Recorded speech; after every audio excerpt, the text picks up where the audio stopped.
पंहिंजे सुहाई सिंगार में को बराबर कीन जे सुहाई सिंगार में हिकु अवां जे कारण फैलियो ज़ौक़ आहे संसार अवां जे कारण फैलियो ज़ौक़ आहे संसार में ऐं थी सबब ऐं जे रबूबियत में ज़ाहिर या नबी रबूबियत में ऐं जे ख़ातिर था रहनि आलम हड़ी बेदार में हिकु अवां जे कारण फैलियो ज़ौक़ आहे संसार में ऐं जो ख़ुदा खां पोइ हरगिज़ आहे मथां कीन पोइ हरगिज़ मथां को न को कीन को या रसूलुल्लाह अमी आला सॼे संसार में सुभान अल्लाह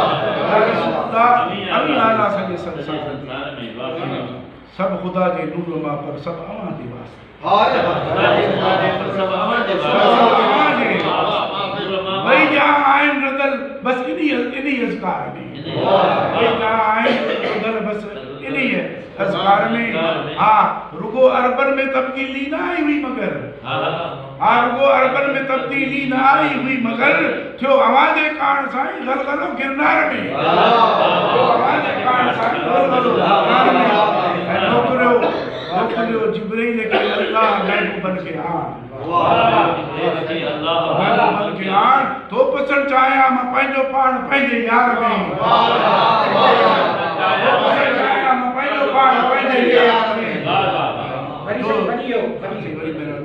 जिब्रील के अल्लाह महबूबन के आन तो पसंद चाहया मां पंहिंजो पाण पंहिंजे यार में ऐं जो जिते हो मुंजमिद जो वक्त भी थमजी वियो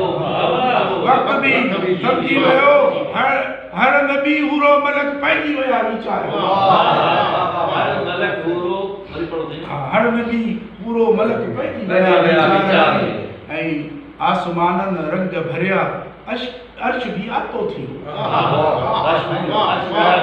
आलम बाला में जो ॿियो लॻी कमकार में आलम बाला में जो भी ॿियो लॻी कमकार में ऐं महबूबन जे बिन को हिकु क़दम न आहे चुरण महबूबन जे बिन को हिकु क़दम न आहे चुरण वर्क ॾाढो फ़र्क़ु आहे हिन जो के स्वार में महबूबन जे बिन को हिकु क़दम न आहे चुरण वर्क ॾाढो फ़र्क़ु आहे हिन जो के स्वार में उते आख़िर पुगा जिते गैर को मुमकिन न हो उते आख़िर पुगा जिते गैर को मुमकिन न हो विरच भी मुमकिन नहीं का दीदा ही दीदार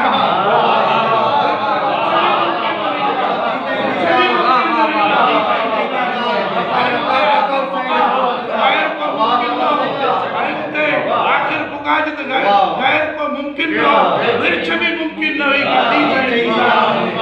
बराबर की न है को बराबर की रका बका हुसैन अबदना शेख सुभान अल्लाह अर्ज़ो समा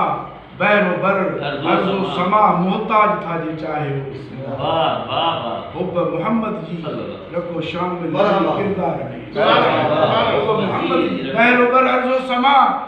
मोहताज था जे चाहे हुब मोहम्मद जी रखो शामिल किरदार में या हुसैनी थी वञो या थी गुलामाने साहब